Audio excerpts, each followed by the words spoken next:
Order the 927th meeting of the Directors of MSAD 27. Roll call. On my roll call sheet. Oh, thank you. Oh, it's right here. Oh, thank you. Kellyiv. Here. Shannon Lugden. Katie Lavasser. Here. David Susi. Yeah. Tanya was in. Here. Toby Jandro. Here. Sarah Ashley. Here. And you have a student rep here. We do have student reps. We have our student reps here. So any adjustments to the agenda? No adjustments. Okay. Period of public participation on items in this agenda. Is there anybody from the public who's here to speak today? Not today.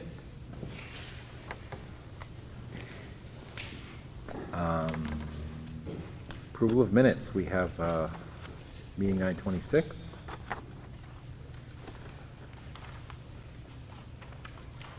Making a motion to approve with a correction.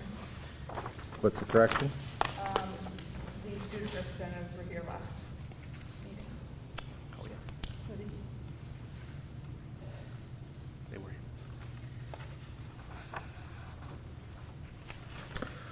With that correction, there's a motion to approve. Do I get a second? I'll second. Thank you. Any discussion? Ms. Sose, did you take Quinn's place? So Quinn's off and now you're on? Okay, so you're subbing. Awesome. Appreciate it. Thank you. What's the rate for a sub at the The pay is huge.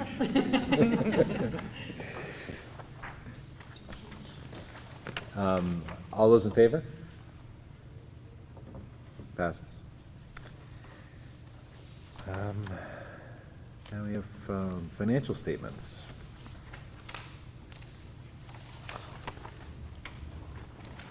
I can make a motion to approve the July financial statements. A second. Second by Sarah. Any discussion? I just have a quick question in regards to right there construction and what falls under that, just because the totals are like double this year. Or nearly double compared to last year. Regular instruction covers what happens in the classroom, so all your classroom teachers, your any ed techs that fall in the classroom, not the special ed tech. It would cover the gifted and talented costs. So and you, I didn't look specifically, but there may be some items that were paid earlier this year than last year. An example would be your and big ticket items, probably your technology, your Milton laptop fee lease would be a big ticket item that could have been paid in July instead of June. All right, so probably in salaries too, from this year, there was an increase in employment. Salaries would be, these would be for just summer. Those are last year's costs that end in July. Got it, okay. Thank you. Any other questions? Seeing none, all those in favor?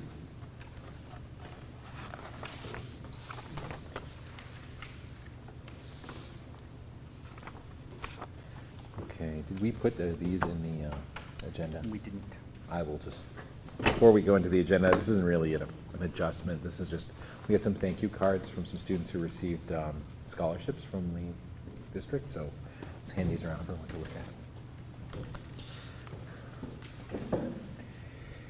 So next is presentations. We have here today Robin Jandro, who's our technology integrator, and because it's been 1 year that we've had the program in play, we thought it'd be a great idea for Robin to brag a little bit about what she's been doing and answer any questions you have. That's right. Thank you for being here, Robin. Thanks for having me. We'll let this boot up, and while this boots up, I'm just going to introduce myself for those that don't know me. This is year 23 of education for me. My first year of teaching was in 2001. You know, it's 7th and 3 classroom. So I have always, and that's when MLTI started, the Main Learning Technology Initiative, and that was the start of the state throwing laptops in 7th and 8th grade classrooms saying, here, use these. So fast forward to here we are today, and they've grown a lot. I mean, we are one-to-one from K to 12 in this building and next door. That's unheard of in a lot of districts. We're lucky, we're fortunate. So my job is to, how do I best, or how do we as a staff and school best utilize the technology? Of course, there's going to be mirroring issues. So in my presentation, that's basically, I'm just going to show you guys and share with you guys what we've been doing. K to 2 is, okay. Basically, this all just completely worked perfect today. That's how it always works. Yes, it's great. Display settings right here. Probably help if I put my glasses on too. Thank you, Mr. Anderson. Thank you. Okay, so we're just gonna shoot from the hip here because it's not allowing me to.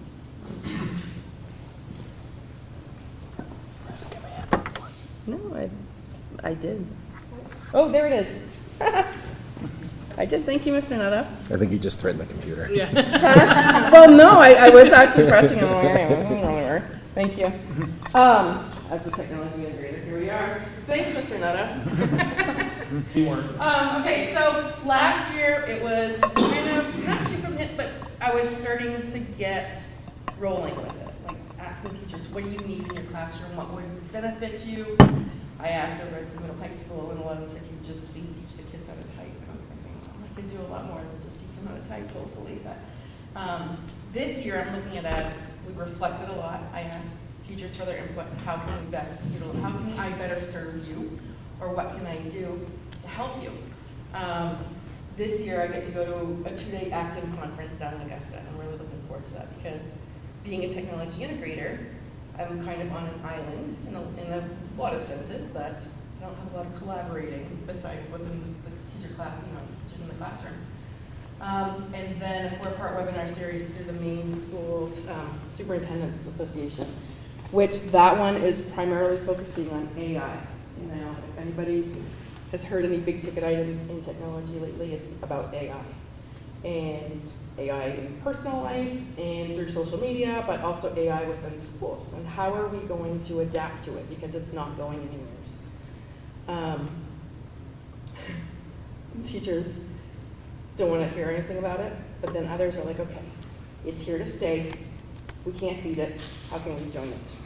More or less. So I'm really actually looking forward to those 4 workshops. Important parts, I'm not going to read this all to you, but just educators are preparing learners for jobs that don't even exist right now. For so long in education, we prepared, kids going through the system to be doctors and lawyers and teachers and nurses and secretaries and cashiers.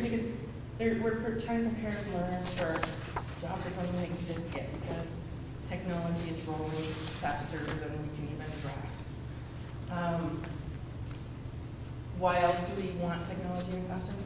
It improves so many things. It gives opportunities for students who learn differently. It allows for collaboration and communication for students who won't stand up and speak. I would have loved to have just given this presentation to you guys and sent a video to you and be like, here.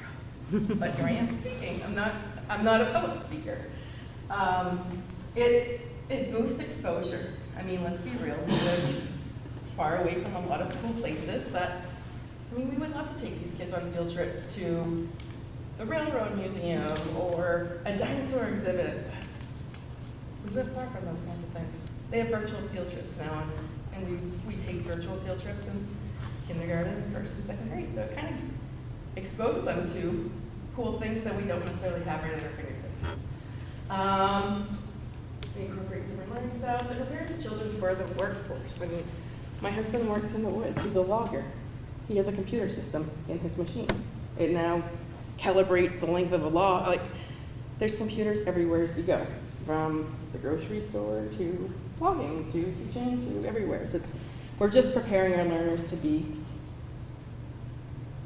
prepared for the future and whatever kind of career path they choose.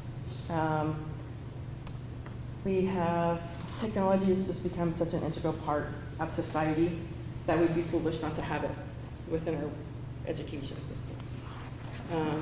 Everywhere as you look, you see the generation, or my parents' generation. They either want the technology part, the path, or they have no idea and they can't keep up anymore, and now everything is just online. And well, I don't know how to sign up for things, and if they're not getting the memos through an email, they still want it in the snail mail, and people don't do that anymore. We got to keep up, and so I think we're just trying to build lifelong learners to be not necessarily tech savvy, but tech savvy. And I know that there's such a fine line of too much technology and not enough technology, and it's just trying to find a happy balance. And that's actually one of the curriculum, that's a big part of the curriculum that I teach, is the digital citizenship. And this is just K-1, so these are our laptop learners. Grades 2 and up, they have the MacBook Airs, but kindergarten 1 are our laptop learners. They're actually practicing coding, so they're building codes, and it starts off simple with trying to get the monkey to the banana, for example, okay? So they need to use their words. They need to use direct and specific directions to get that monkey to the banana. They just can't say, walk 4 steps. They need to be more specific and say, walk right 4 steps. So they need to turn the monkey to go to the banana. So it shows them that they need to be more specific and use their words correctly. And in fact, at that level, because they are just beginning to read and write, there's shortcut buttons that have arrows. And so it's a built curriculum for them. Digital citizenship, the internet's a big, big world out there. And I use the specific example of I have a 10-year-old and an 8-year-old at home. So I fib them and tell them a story about one time I took them to New York City, and I sat there with my kids and I said, okay, Mom's really busy right now, so I want you to go and explore. And I just let them go.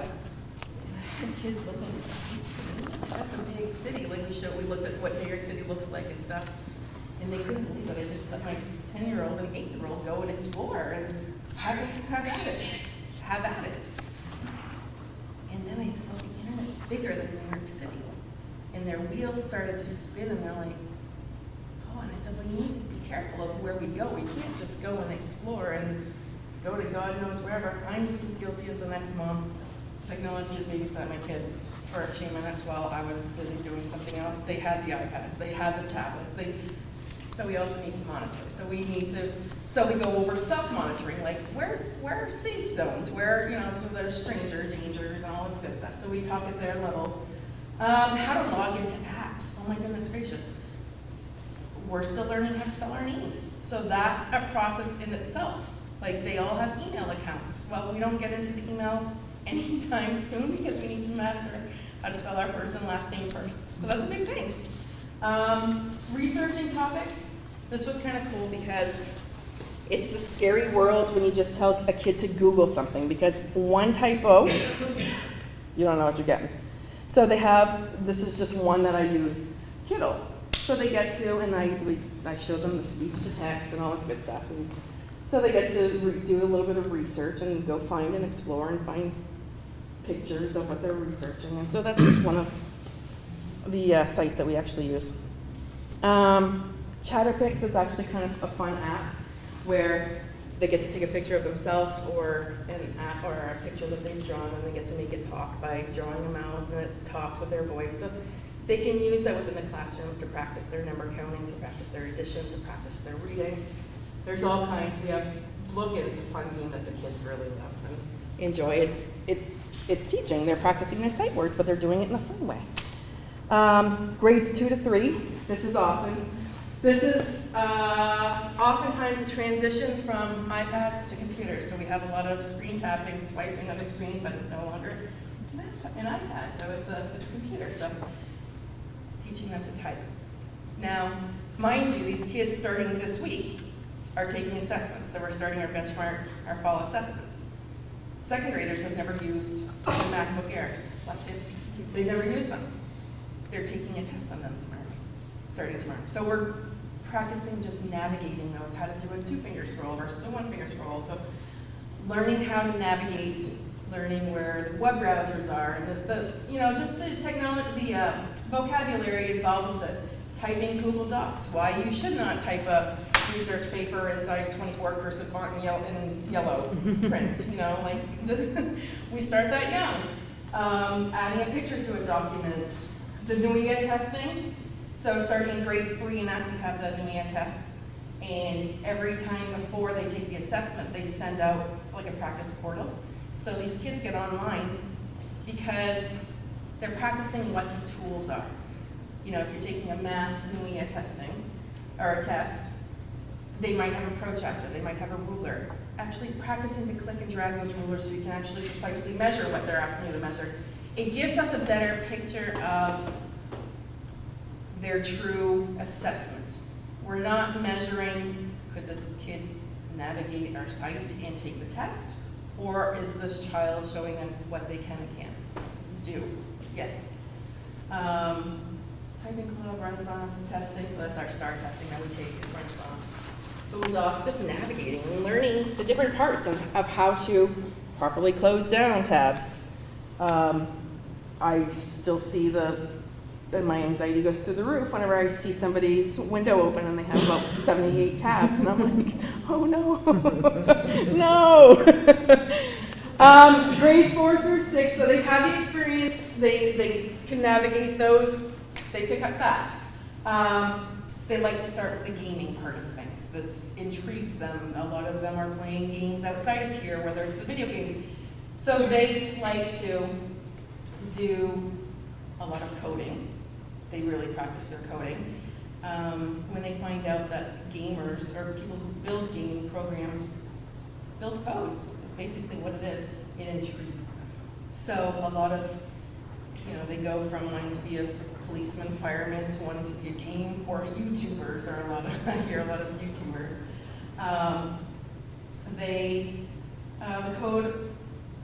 The Code Monkey, code.org is another site that they use. We talk about digital footprints in social media. This is where it starts to get, grades 2 and 3, I see some kids that are on social media, whether it's Kids Messenger or just Messenger in general. But this is where they start to experiment. When we talk about the online appropriateness, we talk about, we're going to have poster contest, that's why I put this up here. Just simple, we talk about this one. This is like our motto. If everybody could just follow that, I think the internet wouldn't be as scary. Just don't be mean behind the screen. Like, it's very easy, and we talk about how easy it is for people to just blow up a lot of thoughts and wishes and not wishes and whatever else people just seem to do. Stir the pot on social media. Like, it's very easy behind the screen. Kids do it, adults do it, teenagers do it. It's there. It's easy. It's accessible.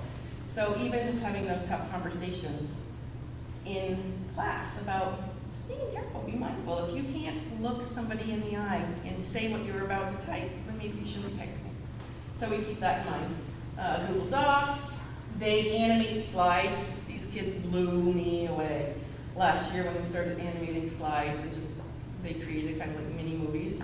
I had some students that had hundreds of slides compiled, and they were proud. And I want them to be proud because they should be. They worked really hard at it. Online safety, creating and designing. So that's where they get into the posters, and we're going to have like poster contests type, like the kids love those kinds of things. They love designing. Okay, so how do I help the staff? Well, I'm the holy cow troubleshooter. Miss Deb's working at the high school today. Something's not working, and I have one kid here. Miss Anne-Marie's busy. Like, it's everywhere. It's like, so they've given me privies to rostering, like this week, tomorrow. A kid might be locked out of a test. And the teacher's standing in front of their class, and 19 out of the kids are logged in and ready to rock and roll, and there's that one kid sitting there like, I can't log in for whatever reason. So I run down, and so I help bail them out there, collaborate with the teachers. Some teachers don't know what they don't know yet, and that's perfectly fine. They have a big job, a big responsibility, and they oftentimes don't have the time to check to see what's the best website for checking or practicing math facts. So you know what, I can give them a few demonstrations of what would be best, what do you like? There's no sense of reinventing the wheel, and oftentimes as teachers we seem to do that. Empower. Ms. Sharon and I have worked on different Empower, so I am compiling the graduation standards so teachers can actually have something on paper to flip through. Sometimes it's easier during a parent-teacher conference. This is what a kindergartner is expected to do. These are our graduation standards for a third grader, for a fifth grader. So I'm compiling that into a nice, pretty document. Classroom websites. I helped some teachers this year build their classroom website. So they're posting their work every week for students that may be out for whatever reason, or the parents want to double check to make sure student Awardii is doing their job. I've held many workshops for teachers who are interested in building websites. Or what's this Canva thing that you talk about all the time, because I'm obsessed with it. Email tutorials, how to organize their emails. Mr. Nadeauiii is like the email guru of organizing. Like, he loves doing that, and he's helped me out a lot. iMovie, I was over at the building next door working with a middle school class and doing a social studies project because a lot of the kids wanted to create iMovies. So I worked with them.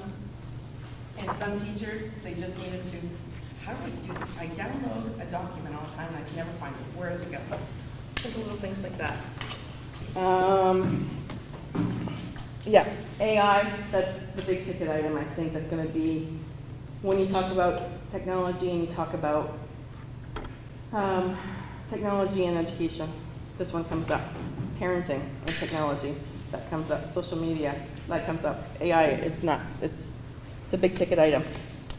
So last year I felt I wasn't on an island, but I kind of was on an island, which is okay. This year, with a lot of, teachers are awesome. Like, they're helping me help them, which is easy. This year I look forward to going to the ACTIM conference and meeting up with people and making contacts so that everybody meets contacts and ideas of how do other schools do it? I want to know. So, and then this is just, I mean, there's no truer statement than this. Technology has just become such an integral part of society that it's necessary to integrate into education. There's no ifs, it's not going anywhere, if anything. It's how do we keep up with the snowball effect of it rolling. And that's pretty much all I have. I know I was trying to be quick and not, I'm not a public speaker, so. Are there any questions, or did I throw any terms out that everybody's like floored, or you just want to?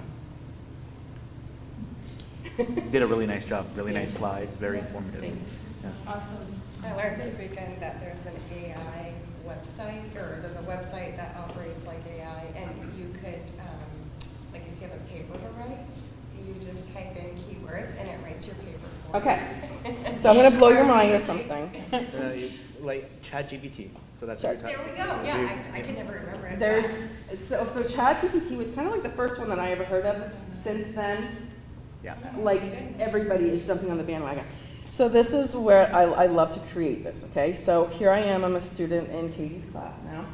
And Katie has presented, she asked me to do a PowerPoint presentation on Revolutionary War. So I'm coming here, blank screen. I literally just logged in. And I'm going to use this, and I'm going to say 5 battles of Revolutionary War. And wait for it. This is what we're up against, guys. Yes. Which one do you like best? This looks more like something Robin would have created, so please create it. Boom. Like, it's there. What? That's cool. It's cool, but now as a teacher, teachers are freaking out saying, well, what's the point of, where do I stand? Right? Does it put you in the So- position where instead of asking the kids to regurgitate information, they have to process it now? So now it's more of a Socratic way of thinking that the teachers are going to have to throw their way of their kids. It's go home, use ChatGPT, write a report on blah, blah, blah, bring it back tomorrow, and tomorrow we're going to make that better and put your spin on it. it's rethinking. It's rethinking of how you're gonna ask those questions to those kids. So that's why whenever I said I was really looking forward to those webinars, and I know that there's so many different sessions at this 2-day Actum workshop, it's huge. People are like, give me all the information, give me the help. I don't know what to do. And especially English teachers, they're kind of like, we can't beat it. How can we join it? How can we ask these questions, or how can we assign these assignments so that it's not just a chat GPT? Boom. We need to ask for more opinionated, because if you start asking for opinions, chat GPT can't give opinions. So, and it's a matter of, luckily, honestly, our school district is small enough so that we truly know our learners. And I can tell you that any of my English teachers, if I would have started using words this big, they'd be like, that's not Robin, because I don't have words this big in my vocabulary. So that's how thankfully, that's awesome. our teachers know our kiddos, honestly. But that's where we're at. Yeah. Robin, in your studies and your Oh, boy. immersion in all of this Yeah. stuff, do you encounter people who also help students not to immerse themselves in technology, but to remove themselves? And the reason I say that is because just thinking about my day-to-day, and it really warps you when you're constantly responding to stimuli. Some are important, some are unimportant, but it can be overwhelming. And so at some point you wonder, here's a labor-saving device that just swallowed me whole. At some point, would it be useful if we had methods and means to explore regaining our humanity, regaining some control, some mindfulness in our life? And is that something you're encountering? It's actually pretty crazy, because that you say that. I oftentimes find myself saying, oh my gosh, whenever I was in school, this wasn't a thing. Whenever kids can't unplug, they can't get away from anything. So even take bullying, for example. Bullying is nothing new. Bullying has been around for thousands of years. It's just done differently throughout the years. When I was in school, there was no technology. I know, I just aged myself, but that's the reality, okay? If you were bullied on the playground, you were able to get home on the go on the bus, get home, and be done with it. Now it gets worse when they get home, because the ding, ding, ding, ding, ding, and then now groups of kids are added to this, and I think it's more difficult now. They can't get away from it. I don't have the fix for that, but that's actually one of this is the curriculum. It's a free curriculum, and it's very well known, very well reviewed. It's commonsense.org, and they talk about digital citizenship, and they talk about how much is too much. Finding the balance. Kids these days, and when I say kids, I'm talking about the littles. They talk about it. Oh, I love playing games. Like when they're talking about games, like when I was a kid, like there was Monopoly and card games. Now it's screen time games, and we're all addicted to the screen at some point. We are so connected that to disconnect, it almost suffocates people. That's scary. It is. But that's also where we're going.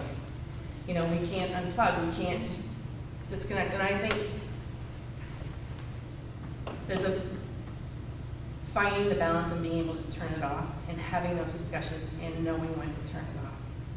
You know, we talked about 4th, 5th, and 6th grade. We had these huge conversations last year about, and I'm still gonna drill it about them being mean behind a screen or just bother. You know, I gave an example of, okay, so here's a scenario. We go through a lot of scenarios. Okay, so my child, I said, we're going hiking for the day, and you need to leave your device home. Okay, so then XYZ student or their friend messaged them while we just left. Their device is home, ding, ding, ding, while we're gone. My daughter or son or whatever has no clue that that's happening. And then they keep dinging, and hey, where are you? What's up? Hey. 1,400 messages later, not really 1,400, but maybe 32 messages later, finally like, hey, never mind, you're ignoring me. So whenever I say that, they're like everybody not everybody, mostly, they've experienced something like that. And I said, how fair is that to my daughter, who I, as her mom, said she can't bring her device. Now her friend's mad at her because she feels like she's being ignored. So we have those discussions, and sometimes the truth hurts. Maybe they were that friend that was dinging away to somebody else, or, you know, those are tough conversations that not everybody oftentimes thinks about. So we do go over those scenarios. And so that comes along with the learning how to unplug sometimes and disconnect, trying to find a balance. And that's something that came out in our strategic work we're going to talk about later, is that how do we promote as a district, you know, the right appropriate use of technology? How are we going to take this and even push it at a further level where, at least here at school, we're trying to educate them with all those tools to try to survive this crazy technological world. And maybe even communicate to parents too, Yeah. or something, because I mean. Yep. It's crazy. I mean, I'm not going to lie, especially during COVID when the world shut down and we were home. As teacher, like my cell phone, it's in my office, but my cell phone is my home phone. I have a husband that leaves for 1:30 for work. So my phone is by my bed. And people would look at me, well, move your phone to the kitchen. That's my home phone. If somebody needs me, I need to be available. But what was happening, I was getting messages from parents. I wish I was joking. 12:30 at night, 2:45 in the morning. We can't disconnect. So that's where, where's the balance? As an adult, I struggle. So just even having those conversations, maybe just with the kids, makes things a little better. I don't have my email coming through on my phone for a reason. I go in to check my email. Because one, there's a lot of spam. I'll go check it, but how do you learn those things? And we catch ourselves, right? We have the Apple Watch, we have the iPhone, we have the iMac, we have the iPad, and all four of them are dinging at the same time and vibrating, and it's like, Siri, I don't understand what you're saying. Here I am, like, you know, and you're not it's, supposed to be. at some point we have to, as adults, model what we want for our students, and we have to change our habits. You know, do you need 5,000 friends on this messenger, or do you need the 5 that are actually Right. going to be your friends? Right. Yeah. I mean, my son will be upset, but he's 8. He wanted to try Facebook, Kids Messenger. Okay. So with a select couple friends, he was struggling. Like he wanted to go so bad. There was one day he was going, I don't even know what he was doing, fishing. And he couldn't answer, and he really wanted to be fishing, but then he really wanted to play Roblox, and figure it out, dude. I know, like, that's a big decision to make, but you need to figure it out. And at the end of the day, when he was stressed, I said, I'm figuring it out for you. Shut it down. So, he no longer has Kids Messenger, because I'm not mom, but it's real. Like, it's a struggle, you guys. It really, really is. A big part of that is establishing priorities about what's important to you in your life. Who can, for instance, fritter your whole day away getting through the email pile, and at the end of the day accomplish nothing. Say, well, I guess I've misallocated my priorities. I don't care to respond to that. I'm going to actively try to downgrade the attention to that commit so that I can do what's important to me. I am just as guilty as the next, where it's like, I remember, I'm going to go find that on Facebook. And then I forgot what I was going to look for. And I'm like, what am I doing? Like, Yeah, well, maybe, I've wasted time. It's a time sucker. It really is. but maybe we should be teaching kids that, though. Yes, exactly. Oh, we do, and we have those conversations. But it's to find the balance of, wow, Mrs. the only one saying that. Or, you know, I oftentimes do see light bulbs are like, oh yeah. Or maybe they were the one who they had 1,400 messages missed that day. Hey. And then they do these random, like, JQBLB envelope. So we talk about social media and messenger etiquette because we do. We have some tough conversations. It's tough too, because like Robin said it a while ago, our generation, mine and Robin's, we're about the same age. He's older. We are that first generation to get, thrown into technology as parents, you know what I mean, and not really knowing how to navigate it that well. So hopefully when we have, you know, the next generation be parents, and that's already started, they have a better mindset about how to, you know, guide their children. Whereas for us, it was like we were learning with our own kids, like figuring that out. That's Right. tough. It was, Yeah. I mean, and it is, and what's the limit, and what's the, you know, I run a tight ship, or I like to think I run a tight ship at home, and not everybody does, so, well, how come, and, you know, and having those conversations, so, you know what, my poor kids, I feel bad for teachers' kids in general, but I use my kids for an example in those classrooms a lot. And then I hear about, oh, you talked about them in class? Wait till they're probably watching this on Channel 4 right now. I can't wait to get home. Sharon, do you have something? Yeah, so just to respond to you, Dave, my son works for, I'll just say, he works for Google, right? So it's, if you want to find something out, you Google it. And when he went to work, his supervisor made him read a book. It's called Deep Work by Kellyiv. Basically, disconnect from your technology if you want to stay focused on your work. And this Kellyiv did that when in his office, because he couldn't focus. His attention span went from this to this because he was so distracted. And this was a book at a tech company that was recommended read, so he could stay focused on his work. And when he works, all technology, he puts his phone away and focuses, and it's all online, but he does not look at anything at all. Disconnected from Facebook. He does, the only thing he follows now is X, or whatever, Twitter, but other than that, he's removed everything else. And that was per recommendation of tech. So Crazy. it's kind of interesting that they even recognize how distracting it can be. It's crazy, it's everywhere, so we're very easily distracted, yet we expect them to focus. Right. So, Thank you, Robin. thank you. Where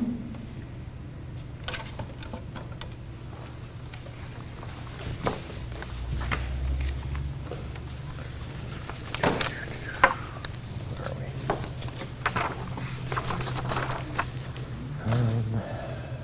To you, Superintendent.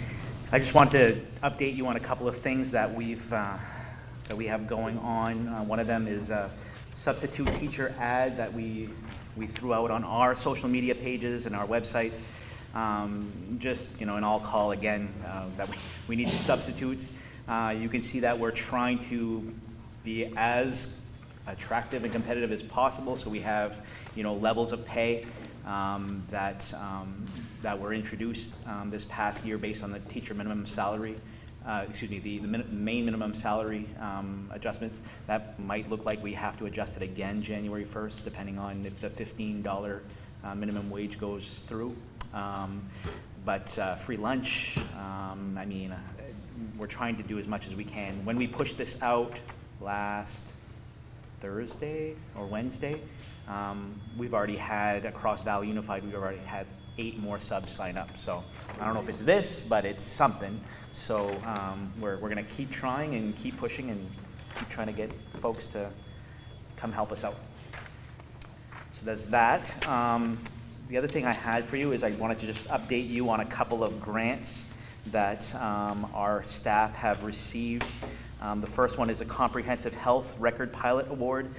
Monique Michaud, Nurse Monique, had applied for this pilot, and essentially it's a $6,000 grant if you don't currently use an electronic health system. We use PowerSchool, which is not really made for health system. We kind of just have it housing some of our information. But she investigated a couple of programs, and I think the one she's decided on is the SNAP program, which is going to basically convert all of our health files to an electronic system where if we're going between schools, we can access that, and it's going to be a lot more streamlined. So Monique did write for that, and we were notified the week before last that she was awarded this for the district. So we're actually going to have it for both of our schools, for both of our nurses' office, and so we're very excited about that. And the other grant that we received was the Teach with Tech grant. We actually had 2 teachers that applied, Don Chenard and Mitch Daigle, who works at the Tech Center but is an SAD 27 employee. They both received award notifications for that as well, and their total combined award is $15,794. $15,700.94. And essentially, you had to have a component in that where you're taking whatever technology the department was offering and turn it into a project. So Mr. Chenard is going to be using 3D printers in his classroom to provide some hands-on opportunities in ways to engage struggling learners. Mr. Chenard's an English teacher, so you wouldn't think that 3D printers would fit in English language arts, but he has an idea of kind of using like a STEAM process where he's engaging in that way. And then Mr. Daigle at the Tech Center is going to be getting some cameras where he's going to be doing some different work with camera footage and that type of thing, so for his advanced technologies classes. So we're very proud of our teachers that got these awards, and we hope they continue to apply for grants in the future. Thank you. Good stuff. Other than that, you have your administrator reports, one from Mr. Kaletaii, who apologizes for not being here. He's actually on a college tour, and so he's probably somewhere on a bus or at a hotel room. Then we have one from Mr. Nadeauiii, one from Ms. Kelly, and one from Mr. Saucier. I have a question for Peter. The bathroom update at the high school, I didn't see any update in that. Hasn't been anything moved forward. We're waiting for funding. We spoke the last time I spoke a little bit about it, we were basically being proactive and looking at trying to determine, what we could be looking at. And we've had engineering force take a look at designing something for us and preparing ourselves for if and when that grant would be available, and that we would have something to do.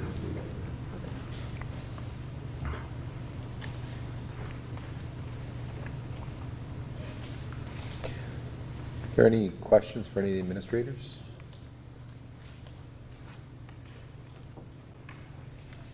Thank you all.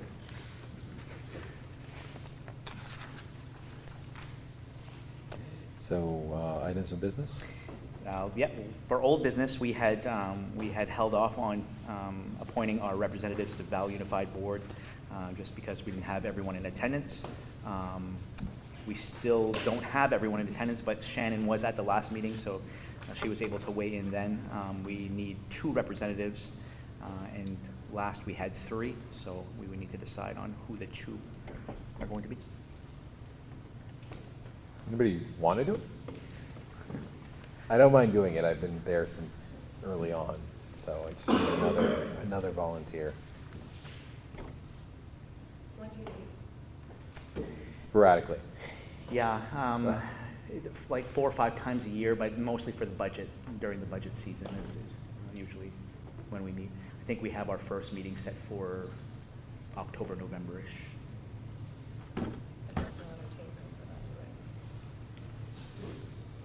I think we just got to take her. Did Shannon express her interest in doing it, or? I don't believe she had. Did she? I think she maybe said she would do it if nobody else wanted to. Why don't we got another meeting before we have a meeting with Valley Unified? Yep. We'll ask the 2 of them to arm wrestle or something. Okay. I'm just doing it, so. Fill the seat. So I will do it, and then we can approve Okay. another person when the 2 of those 2 people get to talk. We'll bring it back next month. All right. New business. Under items of information, we have no retirements. We do have a resignation. You should have a resignation letter in your packet. And this is from Jordan Ritchie. Jordan had been with us for a year as Ed Tech 3, primarily in B-Wing here at Fort Kent Elementary. Jordan has fallen in love with education and was ambitious and applied for her conditional certification to teach in hopes that sometime a position would open up. And just so happened that a position did open up in 2nd grade, which was her ideal grade level in Madawaska, and she accepted that position. Okay. not gonna lie, it kind of helped me out a little bit, so I know it's your loss, but. I'll make a motion to approve Jordan's resignation. A second. Thank you. Any discussion? Seeing none, all those in favor? No transfers, no new hires, and then our current openings are our school psychologist and that Ed Tech 3 position. It should not say pre-K, it should say B-Wing. Is there any update on the new band teacher? Things progressing? Yeah, so I was supposed to get a call last Friday. That call didn't happen. This is from the agency. We got I think they're on a different time zone, so we got mixed up. I gave my availability today and did not hear back from them. But we're supposed to connect this week to find out what's the last pieces and get hopefully a more definitive timeline. When we started this process, which was back in June, July-ish, they did say it could be a 3-month process, so it's kind of looking like that's what it's going to be. Yep.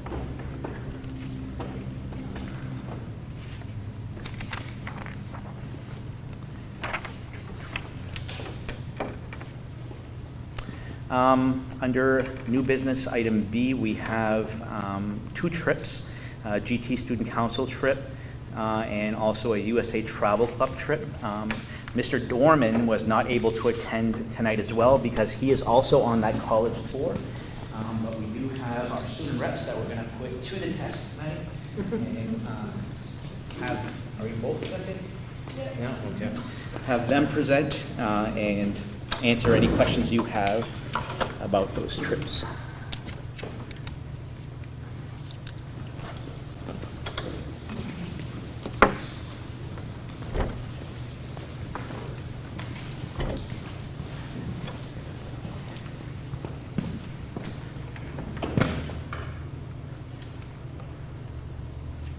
Okay, so we've been on a couple of school trips throughout the U.S.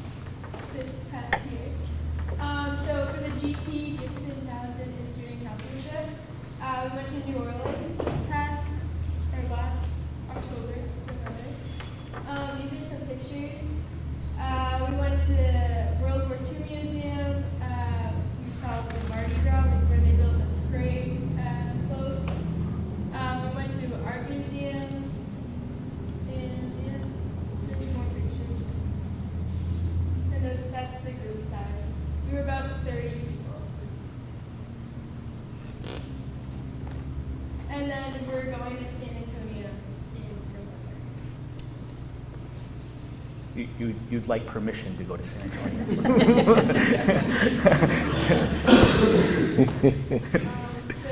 next trip we went on was the summer trip, and we went to Los Angeles.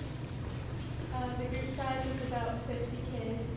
We went to San Antonio, some Broadway shows, the Warner Brothers Studios, some music parks, Griffith Observatory, and more.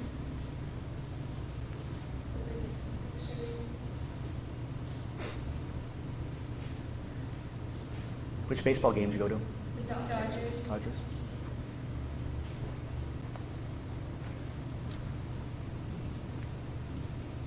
And the next trip we'd like to go on is to Nashville, Tennessee. So girls, what's the best thing about these trips? Well, they're trips you don't really hear about to go with your parents. So it's a good way to go into the world and explore. And not many parents go on it, so you get to just hang out with your friends. And a lot of kids don't have an opportunity to meet some people. This is their first time on a plane. And yeah. Yeah. What's your favorite parts so far that you've been on? Probably California. How was it paid for? So the GT Gifted and Talented, there's a grant. So last year we paid $300, and then everything else was covered for. Besides, we had to pay a couple meals, and then the LA trip, that one you have to pay. So I can give you the pictures about 3200. Do you think the cost kind of decides in a way who's eligible to go? In other words, do you perceive that maybe many of your classmates even consider going because they just can't afford it?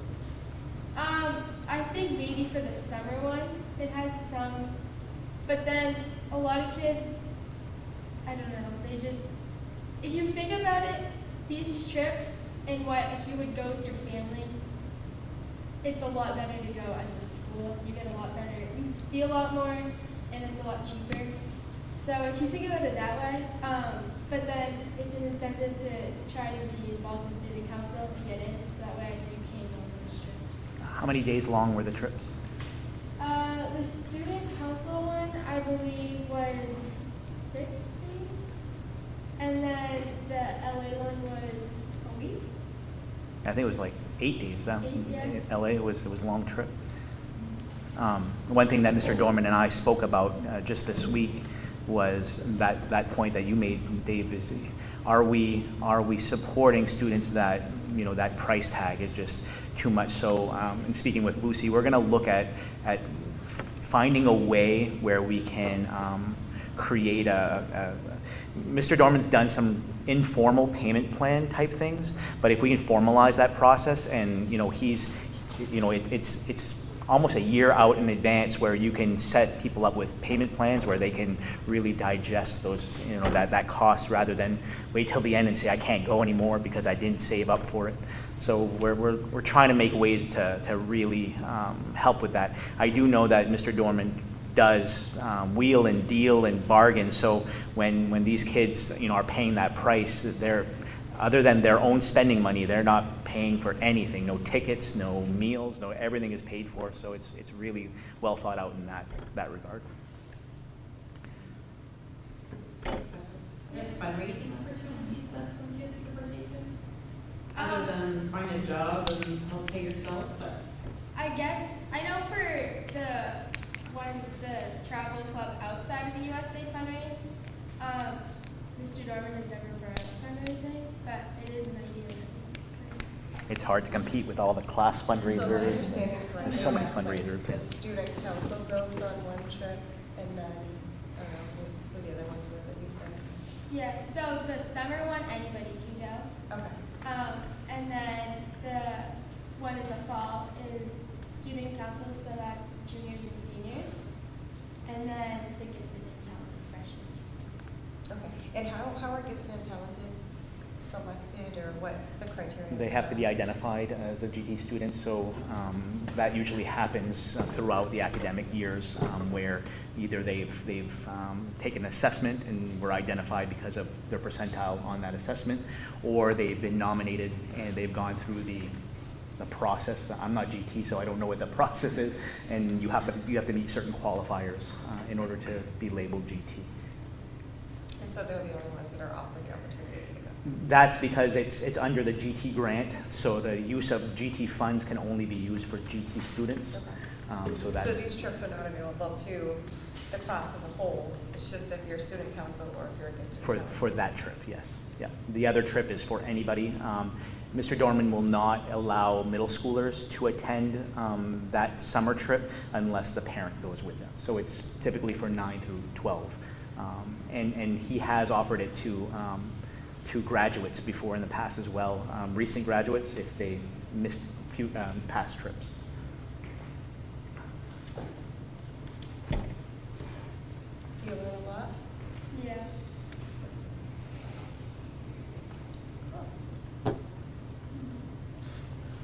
Any more questions for the girls? Thank you, girls.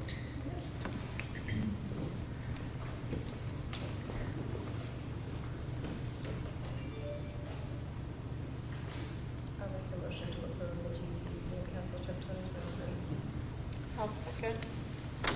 Any discussion? Second. Kelly. Kelly. Seeing none, all those in favor? Opposed?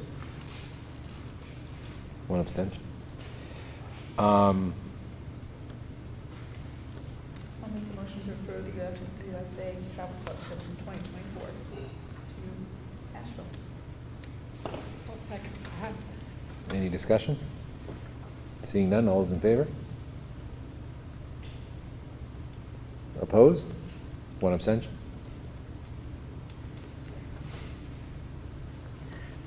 Thank you. I did share with you the CHS VRMS student handbook link in your electronic documents because they're quite a, they're big handbook. There's a lot of papers in them. We didn't print them out. Mr. Doucette did, however, give you a summary sheet of the changes that have been made in that handbook so that you could have that. As for the Fort Kent Elementary handbook, it was pretty much a total rewrite, Mr. Netto, correct? So it's a whole new format and a whole new way of displaying that. So I hope you took the time to take a look at those. If not, I could display them if that's what you'd like, but we would need approval on those. Have they already gone out? Nope. Have they gone out? Mine has not gone out. Not yet. The high school one's gone out. Has high school gone out? The high school one has gone out. Yep. Yep. It's not customary to send stuff out after before it gets approved by the board. I would say that I had a chance to look at the one from the elementary school, and it's a lot. Is it going to be a huge disservice, Robbie, to give us more time to look at it? No. Okay. I'd like to table that one where it's not gone out. It was too much for, I'd move to table that and have some time to review it further. Okay. It is a big change. So thank you for the work, Robbie. I didn't feel like I looked at it, but I don't feel like I gave it the time it needed. I'll just explain, we tried to honor a lot of the talk that we talked about last year with the handbook. And the old handbook we were working with was probably about 15 years ago, and that had been copied and pasted. I think that it moved back and forth from 5 or 6 different administrators up to this point. So trying to work on it and make some of those adjustments that we had talked about last year just weren't working. Mm-hmm. It wasn't looking good, it didn't flow right. So that's where we kind of went with the revision. I had been working on it with Robby over the last year, and they did a pretty amazing job of, it was a lot of trying to like fit and move stuff around, and then I think after one of the previous times, at the end of the summer, it was just easier to start from scratch because there were so many things. But I think it's a really great document. It's a lot. It's a lot, and I didn't And we had have the talked time about, to put into it. We had talked about that as far as like, is anybody going to read this whole thing? And I think we were pretty aware of that. So trying to front load some stuff, bold certain things, everything is linked to more information. So, there's a QR code, you scan it, and you pull it up. The two things you're trying to reconcile are, it's a lot, no one's going to read all of it. Right. But it's also a resource for people to look at when they do have questions. Right. To look at. So there's those two things that, how much is too much, how much is not enough. So really, really hard to do. But even like a lot of in the old book, they had policies, and it was like 4 pages of that policy, where we did a quick word and a link to the policy for people to read it. We'll be sending, when we do send it home, we're going to be sending home the last page, which we still have the handbook that we do separately, which basically provides a link and a QR code to the handbook, but also there's a checkbox at the bottom saying, hey, I want a print copy. So parents will be able to do it online at their pleasure, and then if they want a print copy, so which is something that's just getting from last year. Yeah, one of the things that makes me think that we're all slipping into a very bad place is that every time you update your program, they make you check that you've read and understood the new terms of service. You might be giving away your firstborn child. Nobody reads those things, right? But everybody checks it.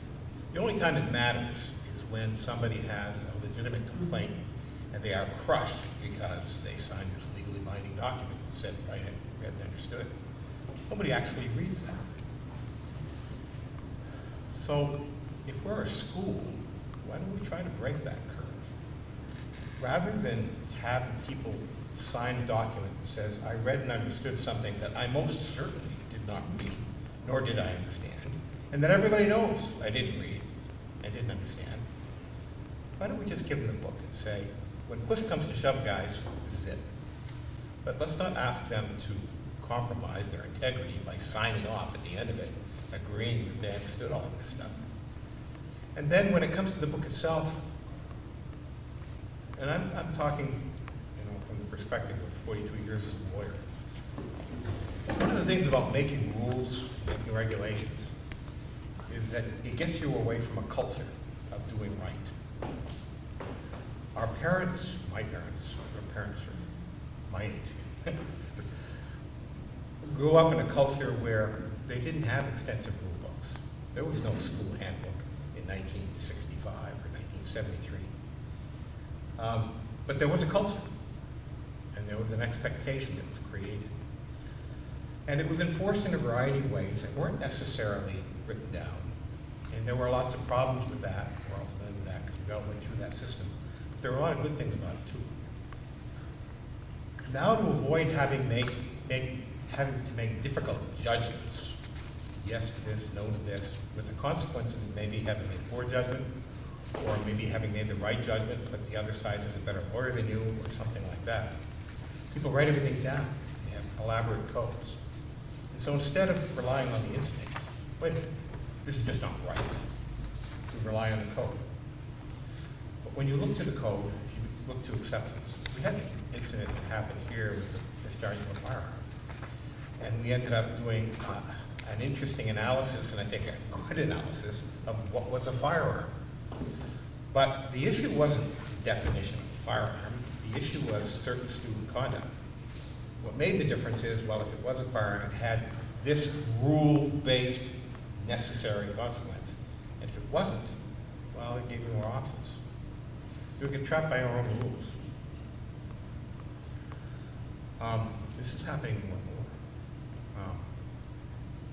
And so I'm just thinking generally that writing it down is no substitute for making hard judgments. And being very specific is no substitute for making hard judgments. The reality is, every day, teachers have to make hard judgments about what's acceptable and what's not, what's an A, what's a B, and what's a C. They take the risk of being wrong. They can't resort to a rule book that says, oh, well, at least maybe they can now, I don't know. But my point is, we should all feel free to make mistakes if we act in good faith, and to exercise judgment, because what makes society work, what makes communities work, what makes school work, is a whole bunch of responsible, caring people exercising good judgment. And to the extent that you try to transfer that onto a rule book that eliminates the need for judgment, you're probably heading in the wrong direction. So that's a very long way of saying I object to having to sign the thing. But it's, you know, I think it's a problem. And the reality is, we probably do that because of the 2 or 3% of people that are going to hold us to task. That wasn't written down somewhere, you know? But why do we do that? Why do we bend to the 2% instead of just honoring the 98%? I like the old answer, which used to be, well, it's the right thing to do. Challenge that. You can always go to court, hire a lawyer, fight about the language. But when somebody looks at you in the eye and says, no, that's just wrong. Why do you say that? Because if we do what you're suggesting, we can't get along as a society or as a community. That's a pretty good answer. Ultimately, the arbiter of those things ought to be other people in society. In our legal system, we use juries. Because we get all balled up as lawyers and judges in these complex legal issues. But you put it in front of a jury, and boom, they get right to the meat of it. A lot of people are scared of juries. They don't like juries. Oh, they go crazy. They do crazy stuff. My experience is they don't. They do wonderful things. They're a lot smarter than anybody else when they work collectively. When you get 12 people in a room, all well-intentioned and want to do the right thing, and you give them good information, that's the best possible way to make decisions. But are they going by a rule book?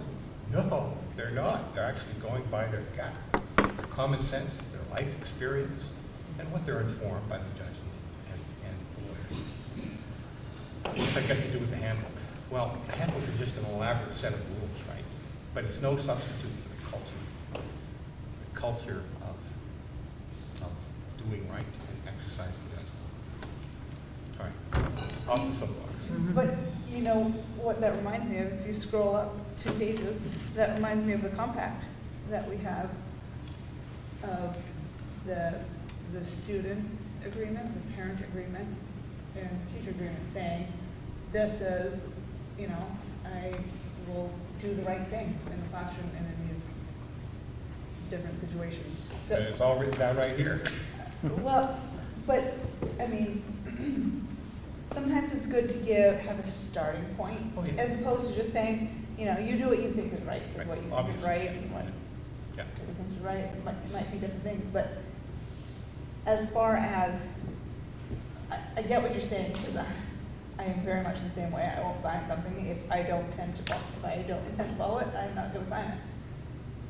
But this, and as kind of bridging back to the technology, right, where I kept coming back to, we are a school, we are not a substitute we're an extension of family values, but it has to be a partnership with home. And this piece of the handbook kind of lays that out. The student's going to do the best, the parent's going to do the best, the teacher's going to do the best. So even if we don't send something home, I think this is important to realign as the start of the school year for I what agree. we all think what is best. These are the things that are It's what are great, best. great talking points too, with an Yeah. administrator, with a parent, with a student, you know. I agree with that. I'm not suggesting it's wasted effort, because it really is a deep dive into what it should look like, right? But the notion that we're going to impress this upon everybody who's not going to read it. I don't know, how many pages is it? It's a lot of pages, It's a like lot. 30 pages. 31. They might not be able to read, they might not want to read 31 pages, but I bet you could get them to read 2 or 3, you know? So maybe it would be worth sending those pages home, maybe not the acknowledgement, because, I mean, do we chase people down if they don't send it in? Yeah, really. Maybe you get them to sign a 2 or 3 page stuff. You know, but we- okay, Because if you're gonna send my child home with that many pages, I probably won't have time to read it. I'll end up signing it because I think it's my duty that I have to sign something, but I'll tell you, I read it. I read 2/3 of it. It made me very anxious. And I don't know why exactly, but the more I read, the more anxious I became. Maybe I need to explore that, but I mean, it's just my reaction to things. We haven't gotten our clinical psychologist Yeah. back yet. No, it's a book of rules, you're right. It's a book of rules and procedures. I mean, it's not And we have to have one, warm and fuzzy. But we It's- do have, I mean, we do have rules and procedures. right? And this, I'm just saying, we I do. understand, but our book of policies doesn't tell parents how to drop off or pick up, and if we don't include that, there is absolute chaos out there, right? So there is important information in this, Oh, yeah. absolutely. It's hard to, and we talked about this, it's hard to draw the line, why does this make it and this doesn't, what makes the cut? I think it's important to go out, right? That acknowledgement form if they want, or even just here's a link to the handbook, good luck. But maybe that, and also here's the compact with the parents, teachers, students, gonna do your best, here's our What culture. happens if they don't return the acknowledgement? Nothing right now. They never graduate. Goes in your permanent record. Could you imagine? No. Well, I mean, while we're talking about this, I'd like to, is Anne-Marie? There's my kid signing a contract for their computer. I have to say that's always it's along the same lines. It's like, does my pre-K really understand that they're signing something when they can't write their name? And I wonder if maybe we're training our kids to just sign stuff they just don't understand. My 11-year-old asked me to print out the policy so he could review it before he signed it. No way. But we love your 11-year-old, but he is a little different. In a great way. Yeah, I don't care. Here you go. So put it on the floor so you have to pick it up. But no, I mean, to Dave's point, I think I signed stuff that I should probably review better. And when I started reading this, it was actually the last page, after I'd skimmed it thoroughly. And at the last page, I was like, shit, I didn't even read this. Sorry, I didn't even read this. Like, maybe I should read it better because we're going to be expecting other people to read this. So that brings me back to I know as a chairperson I shouldn't be making motions, but I'm going to make a motion to, and I was wondering if we could move to table this till next week so that we can give this the review I think it deserves. Next week or next? Next month. Okay. Sorry. Can I get a second? I'll second. Thank you. I would like to, in Dave's spirit of the culture of it, right? Can we send home that compact so that we're sending home something that what we're expecting our students to do? I mean, because next time we meet is after harvest, right? Yes. I don't. We could send out the whole thing as a draft. Oh, we can send out the whole thing. Say we're talking about it still. Yeah. Yeah. Yeah, and ask for any public comment. But the high school one has already gone. That's that 4 changes to the original one. That's not as significant a change. Right. This was a whole rewrite. I think, maybe we send out this and say this is a draft. The board will be discussing this at the next meeting. Yeah. We'd love your feedback. We'd love your feedback. Perfect. Why not? Yeah. Second that recommendation. Robby, you're ultimately the one who's going to do it. Is that okay with you? I serve at the pleasure of the board. We worked on that a lot. What a diplomatic case. Yeah. We know what you mean. I think I know what the subtext is here, Robby. I think it's So- a great document, and I'll let you guys look through it, and I think that, as always, I'll take any feedback and move forward with it, so. So I think the only motion we have right now is to table. That was made by Toby, second by Katie. Yeah. Well, it was to table adoption. Right. Are we going to make a separate motion to send it out as draft, or that's just? Why don't I we're amend sending my it? original motion to say we approve it, the board approves sending this out to the public for early review and comment at our next board meeting, Perfect. and we will withhold adoption of it until that meeting. And we're just talking about the Fort Kent Elementary one. Yes. Please email Toby John with any questions. Yes. It's robby.nadaau@sad27.org.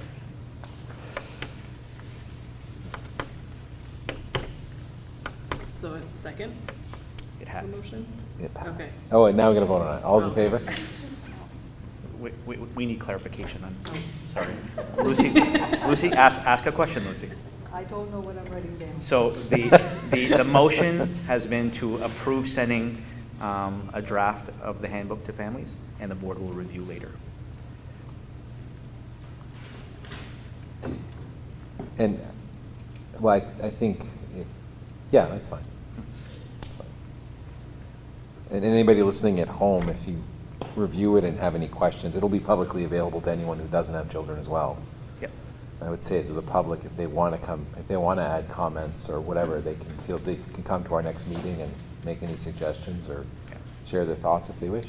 And so for clarification, what's getting sent home is just that acknowledgement sheet, which has the QR code that they could go look at it. We're not sending 32 pages. Okay, yeah. Well, it's going to be available online for Right. review, for early review, yeah. Are we sending home those 2 or 3 And was It's part of it. unanimous? It hasn't been voted on yet. Okay. So it hasn't been voted. All those in favor of doing this? Yay. Right, it's tough because it's at the end. How about the high school yearbook? All those in favor, oh, sorry. We need a motion on the high school one. Didn't we already vote on this? We already voted on this. Didn't we? It wasn't? No, I don't think so. No, not yet. Huh, okay. Motion to I'll second Katie's motion. Any discussion? You say ditto to, would you say like all of your Yeah. thoughts on the? Applies with equal force, yeah. Just I will say that the middle school and high school students, I think, have a higher level of cognition. And that makes me feel a little less bad about them approving a large document because they can read better. More legally responsible. Yeah, I'm saying. yeah, I think we can bind them. No, I think that does make a difference. So, any other discussion? Seeing none, all those in favor? And an abstention. Abstention. One abstention. I won't vote against it, if I'm mistaken. how often do you guys look at the student handbook? Well, at the beginning of the year, we do like a little word finds thing. But other than that, Okay. But as members of the student council, do you refer to it at all? no. So what's the purpose? I think you should have to read it before you go on your vacation.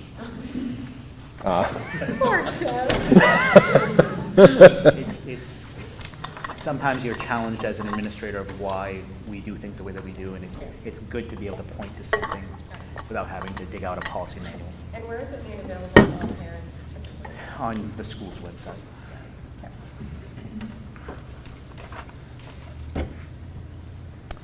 The last thing I have for you is our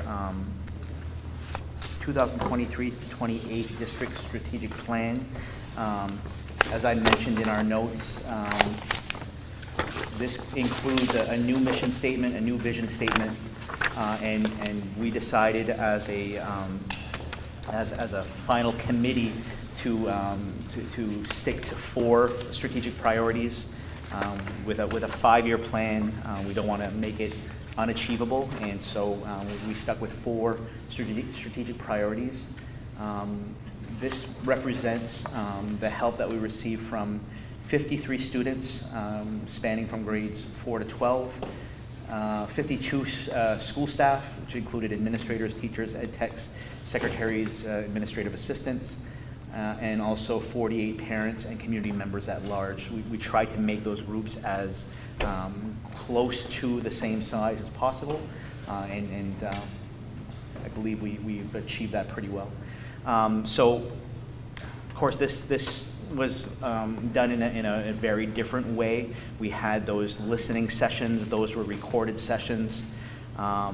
That data was downloaded into an AI system that basically just found keywords of talking points that people were saying in those conversations. From those keywords, you could clearly see themes identified. So it was the task of the team that came together at the end. That included myself, Mr. Doucette, Mr. Nadeauiii, Ms. Lugden on the school board. We also had Ms. Tamara Philbrook. We had Ms. Sylvia Dow Harvey, Ms. Gabby Adam, that were all, and Mr. Josh Nichols, that were all part of staff that were represented. And we just sorted through that data, and it was pretty clear what the major themes were.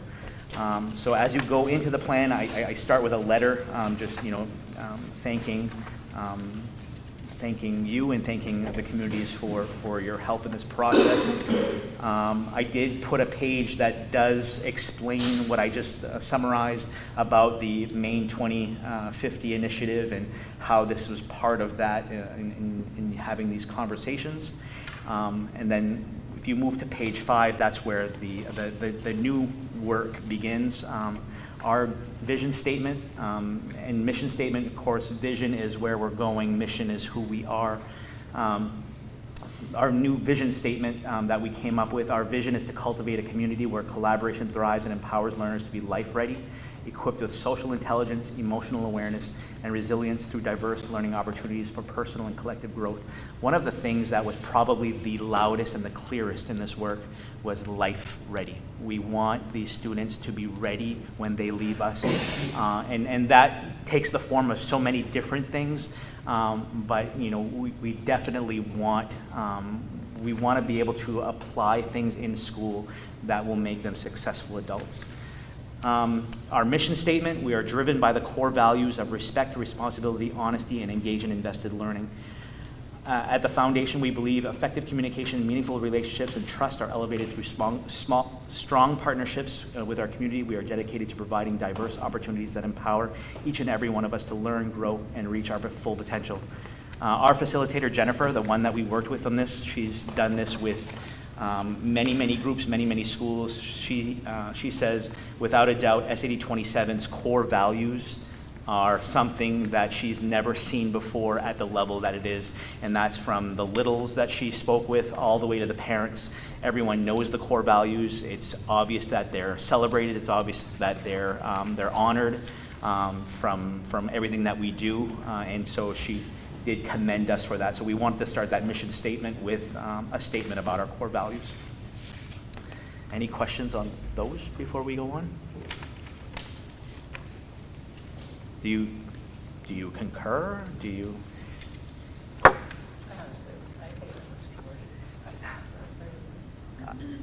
I've been part of this process before in another district, but the way that this came together in listening to those conversations, and those are publicly available, and I can get that information on how you go see that, but listening to those conversations and how that materializes into, you know, a vision like this and a mission like this. I love the way that the mission and the vision have some overlap, you know, about how we honor community and we have these relationships. Relationships is something that, you know, is spoken about a lot through this process. So we're very proud of it.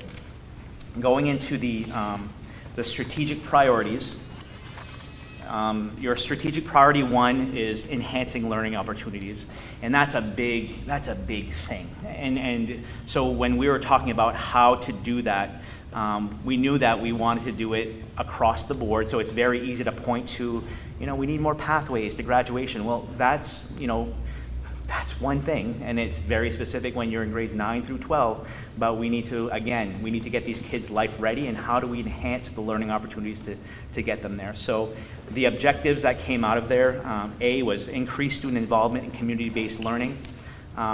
Peter, Karen, and Kevin Lavoie and I went to Caribou today to talk with the Caribou High School principal and their ELO coordinator. Early learning opportunities is something that the state has been working on and is really encouraging districts. We feel this is going to be a really good opportunity for our district to make customized pathways for students that are interested in career A, B, C, D. Toby, you and I spoke last week about, you know, how traditionally in the districts we were always focused on college or career readiness. That was the big push, college or career readiness. But when you think of college, there's so many different professions that you have to get people ready for, or at least mindful of. And how many of us left high school just going, I'm going to go to college? You know, we probably had an idea of what we wanted to do, but not having, you know, experienced a whole lot of it. I know that was my experience. I was going to be a nurse. I learned first semester I was not going to be a nurse. And how many kids experience that? With ELOs, it's amazing what Caribou's doing right now, and I would be super impressed. I will be super impressed when we dive into it in that way as well, where we're having opportunities for kids to have job shadows and internships and meaningful, you know, extended learning opportunities, whether it's within the school day or we're honoring the work that they're doing outside the school day as learning opportunities, because they are. My part-time job is a learning opportunity where it's informing me of maybe what I definitely don't want to do as an adult or what I do want to do. We think we have a really good opportunity with this. So that's one part of it, guiding students in creating action plans to address specific community challenges, direct students to design and execute campaigns to raise awareness about specific social or environmental issues of the community. So it's how do we get the students to have a voice in the process of what we're doing based on that. B, provide life skills opportunities. We heard that loud and clear from the parents that say, you know, students don't learn how to pick up after themselves. And you know, we're probably all thinking, well, those are things that you learn at home. It's not across the board anymore like that. Tying shoes and just those basic life skills from when you're this big to all the way to your, you know, a high school senior. We know that we have to play a role in that. We have to start talking about consumer sciences, and do we look at bringing back, they don't call it home ec anymore, but they have a new spin on that, but do we bring back some of those programs where we're teaching kids how to sew buttons, we're teaching kids how to balance checkbooks, and we're doing all those things, because those are things that the community is really talking about and hoping that we can offer. Expanding and refining pathways to graduation, that's an obvious. How do we do that? How do we do more than just say you can go to the CTE, or you can take early college, or you can just take your regular classes? How do we make that more customized? And I think the ELO is going to make that full circle. Promote responsible use of technology. So that's, again, where we heard that loud and clear. Technology is a thing. It's not going anywhere, but we've got to get these students prepared for the dangers, the positives, the negatives, and everything in between, and not be a slave to email and text messaging and all of that. And then increasing the quantity and variety of after-school learning opportunities for students.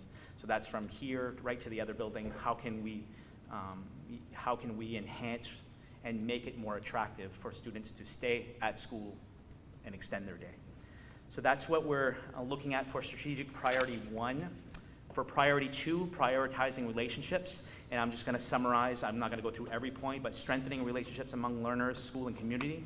Engaging in positive and transparent communication to promote trust and understanding. And then increasing in community involvement in school-based programs. How are we going to do that? And so you can read through those activities. And those are just sample activities.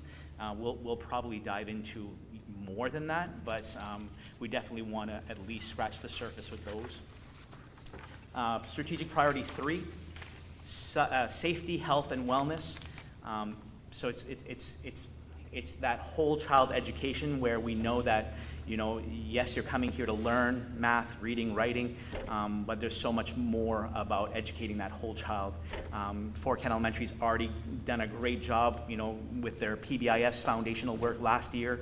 We're going to continue with that, and CHS with their restorative practices build upon that and make sure that we're taking care of the whole child. And we do have a push to align to Maine's supports, multi-tiered systems of supports where we're going to use that framework. Cultivating a positive and inclusive school culture, fostering a safe and secure physical environment, and then promoting lifelong wellness habits. We are at a place in the world that is just amazing. Yet we probably have 50% of our students that have never been to the Allagash River before, and that's probably a high number. You know, it's probably less than that. So how can we enhance that through our partnerships? And we already have some of those partnerships, like the Allagash Wilderness Waterway Foundation and the Fort Kent Outdoor Center. How can we strengthen and build that so that we can really promote those lifelong wellness habits? And then finally, strategic priority 4 was one that came out loud and clear, and I was like, okay, we did a lot of work pre-COVID on this, but it seems like COVID kind of took it and made it not yucky, but confusing again. And that's because we had to go from a system that we were developing to now stripping everything and saying, no, everyone stay in their own box and we have to do it just like this.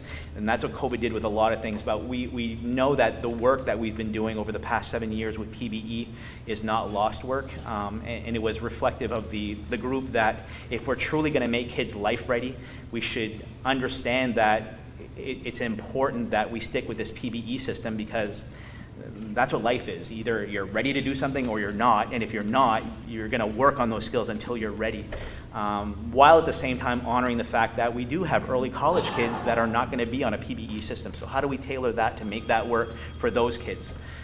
So develop consistency and implementation and utilization among teachers. And we gotta see across the board, eye to eye.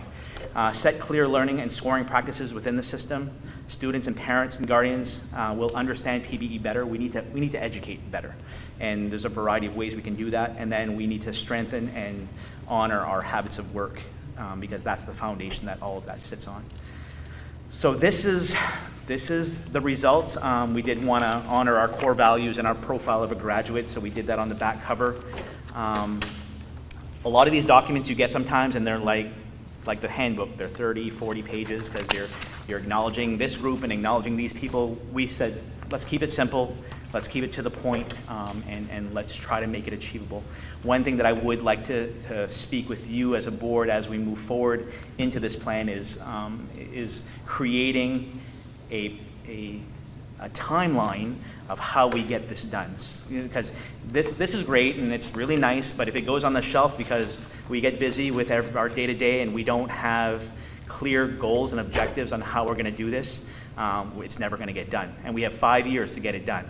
So creating a timeline of how we get that done, and whether or not that's you being part of that process of developing that, or you tasking our team to do that for you and bring it back for you.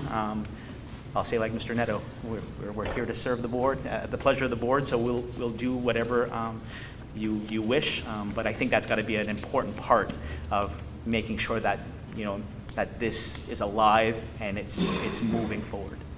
I agree, yeah, because that was my only question of how are we going to measure this and how are we going to track it, because I think it's a great document. It's really great ideas. And it might be as simple as saying, okay, this school year focus on this priority. Next school year build on this following priority. Or we're hitting on each of them a little bit at a time.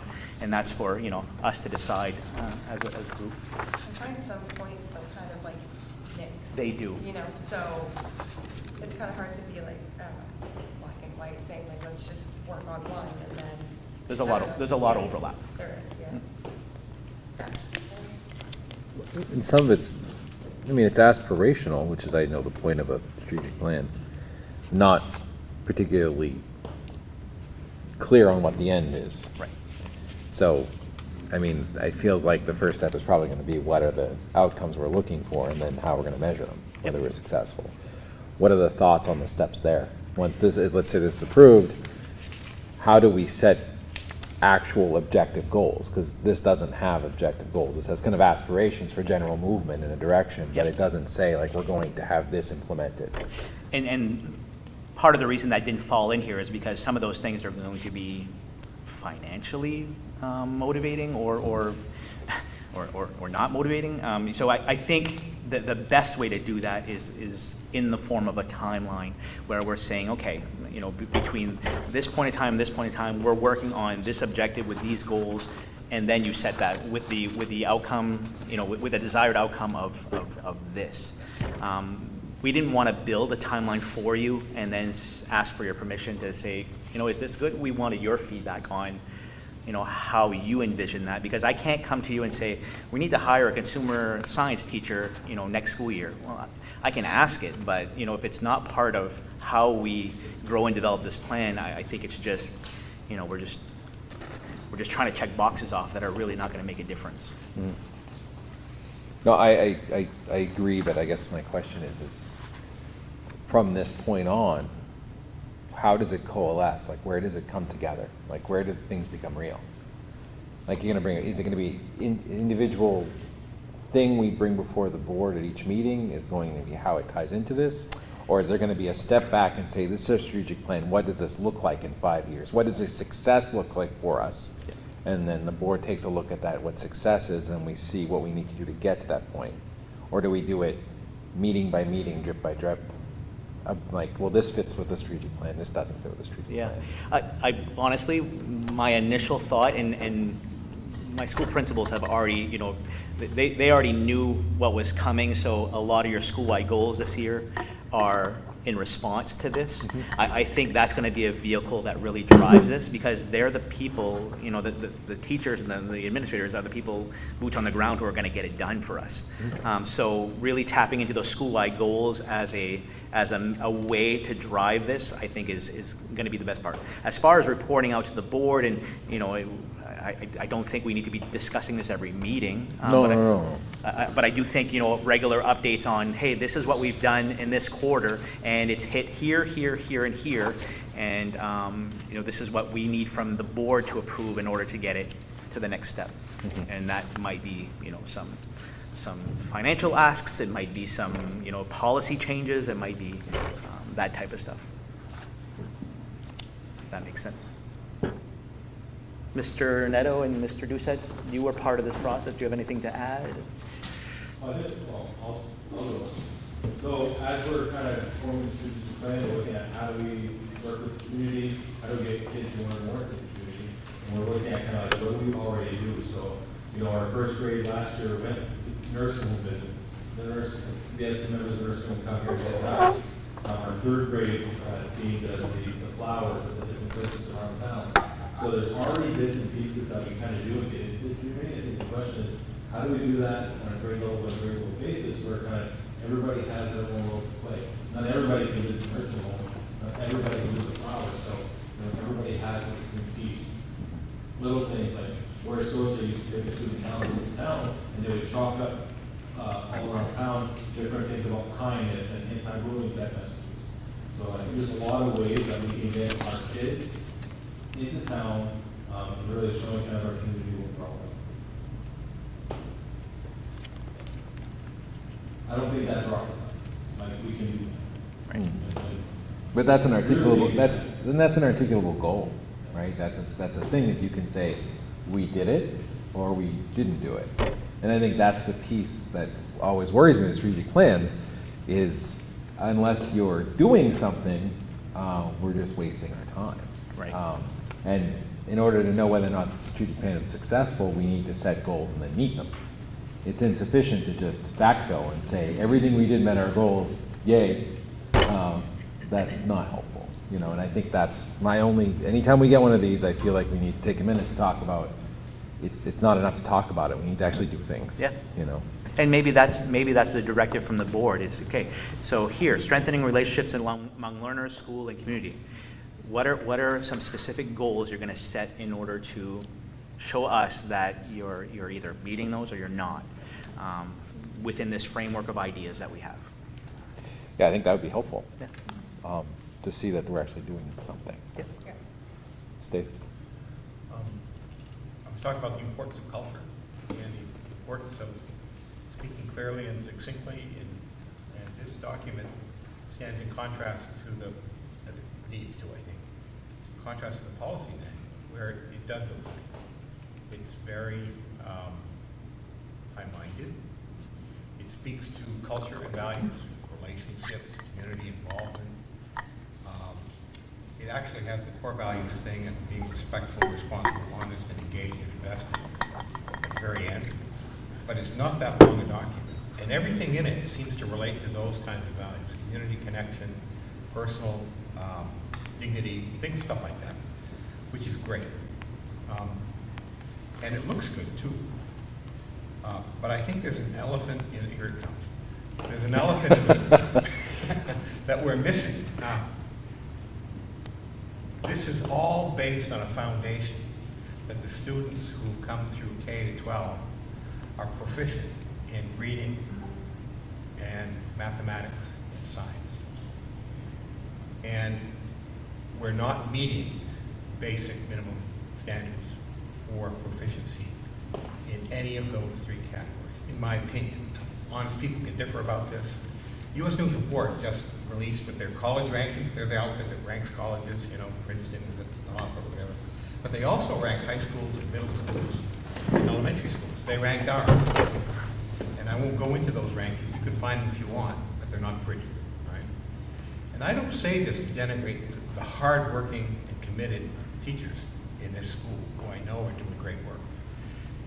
The best evidence of it is the fantastic culture here that Jen noticed. Wow, what a great culture. So we're highlighting our culture in our plan, but we're not picking up on where we're weak. And as difficult as it is, I think to be doing our job, we need to be highlighting where we're weak and saying we're going to pour energy into making us strong. And it happens that the areas where we're weak are at the core of the educational mission. For instance, the high school has a 28% math proficiency rate, which means that 28% of our students are performing at the expected level. Based on the news report. Well, but that's based on the actual. Yeah. state. That's all driven by the College Board and finances and they. Oh, I understand. Yeah. But they actually, and let me just step back and say, I'm not suggesting that this is the gold standard, but it's a good indicator. You know, it's something I think we have to pay attention to, lacking a truly objective, truly fair assessment, which, by the way, our own assessment tools don't necessarily give us. Here's the thing. If you say you need to be respectful, you need to be responsible, you need to be honest, and you'll be engaged and invested, and there'll be a test on that Tuesday, and we're going to give you your score at the end. It doesn't work that way, right? These are very important things. Arguably, they're more important than the stuff I'm talking about. Arguably, they are, because they're essential to making a society that works, and where people can live together harmoniously, and so forth. But there's no way to measure that. That doesn't mean they're not important. They are absolutely important. That's why I think what this does is so important in that regard. But still, we got to get the students doing their reading, writing, and science, right? Their math, their science, their reading. Our scores are not high enough. And so if this said, oh, and by the way, we're not satisfied, you don't have to say it. It doesn't have to say, oh, we're really in the dumps, or, you know, shame on us, Harrisher. All it has to say is, we are not satisfied with these results. And we commit in this document to doing better. That's all it takes. And I think we have to.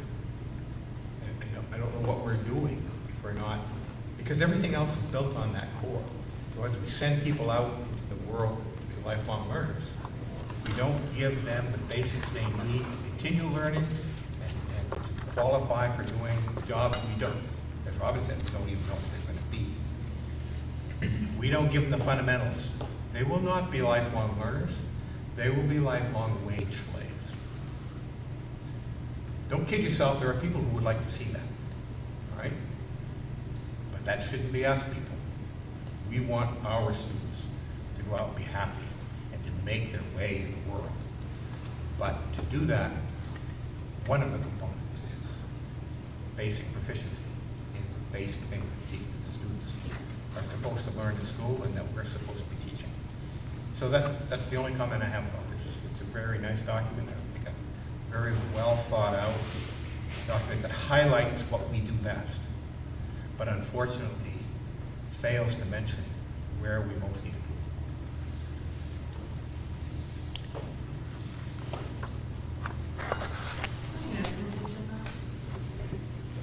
What's that? Can I add something on or no? Please. Okay, I'm listening to this and I understand that some of the most passionate students that graduate from our school aren't going to be proficient at math ever, or at language, English language arts ever. And I think teaching to a whole student and a whole child is what we need to focus on too. To say that we'll never get the 100% proficiency rate would be like, that's never going to happen. Do I think that some of the proficiency rates could be driven up? Yes. But I think this strategic planning plan is showing us that we are doing right in a lot of ways of making these learners lifelong learners. It's a matter of what you define as success. What's being successful? Are they contributing citizens to society? Are they detrimental citizens to society? And looking at what they're proficient at and what they're not proficient at in school it's a great start, but I don't think it's the most important. Personally, I think when you look inside of a classroom of students, you have a lot of different learning going on. And some of the kids who might be the most successful might not be the proficient ones, grade-wise in school. I know a lot of very successful people whose school is not their thing. And so getting them career ready and lifelong learning ready might be where they're gonna stand out. So we just look at that. But I will say, if we're creating an aspirational document, we should aspire for all. And that includes ELA and math. And I mean, I think we've approached a level of anti-intellectualism where if you refer to a book, it's a joke. I think there's room for everyone at the table, isn't there? Like, we can aspire to do more everywhere. I think that's what Dave's saying, not that we should to the exclusion or anything else. And I think I agree with him. I think we should aspire to be more, and I feel like we can. And I think this community can do it, I really do.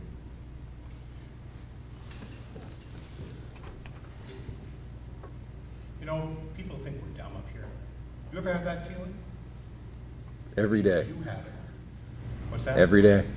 But when you interact with other professionals in the state of Maine, one of the things lawyers find is they don't think we're very smart. Because we go live in a place like Fort Kent. How bright could you really be? How successful could you even be in a place like Fort Kent? Now, that's not the general perception of Fort Kent. Fort Kent is pretty proud of themselves, and rightly so, I think. But out of state, there's kind of a problem with that, right? And, well, they're wrong, right? And we know they're wrong. We see it every day, we work with folks. The folks here, the people in the valley, are no different than the people in Cape Elizabeth, except that the folks in Cape Elizabeth have a lot more money. And they have a generation or two leg up on the rest of us, right?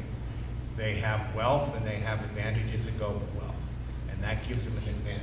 And so for us to expect to compete on a level playing field with richer communities than us, ain't gonna happen. Does that mean we can't compete? Absolutely not. Does that mean our competition should be even about the same things? Obviously, not everyone's gonna go to college, right? In fact, I have to say, when you look at the whole finances of the whole thing, and I think about my friends who are plumbers and electricians, and who are very capable and smart people, makes a lot of sense to me. Maybe to go to Northern Maine Community College, right? Or you can have a very rewarding life, even doing farm labor. A very full life. It's endlessly interesting. So we have all these ideas about success. I'm perfectly willing to scrap all of that. Part of that willingness comes from growing up in a community where people did everything. And success wasn't measured by how much money you made, necessarily. And we all went down to BJ's and had a drink, at the end of the hard day. It doesn't happen anymore, but, and at any particular table, you would see professionals sitting with the trash collector, sitting with the teacher, sitting with the plumber.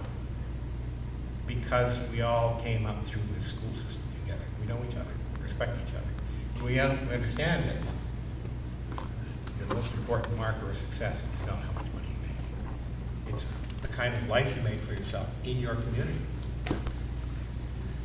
That's a very special thing that we can offer kids in Fort Kent. They can't offer kids in a lot of other places. I was reading something this weekend about a philosopher of farm life.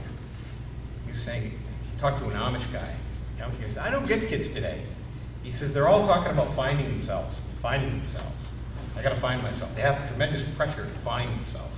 Because I always thought the goal was to lose yourself. To lose yourself in engagement in your community, engagement with your family, engagement with those you love, those you work with. We have a measure of that in this town, and in the valley here. It's ebbing away like so many other values in modern society. It's like, it keeps eroding. The waves keep lapping at it. But we still have a very special community here. I love that this document celebrates those values. But we should not sell ourselves short into thinking we can't master basic reading, writing, and arithmetic here. Because we absolutely can, and it's essential for our people to make a way in the world. Make a way in the world. That doesn't mean you have to go to college.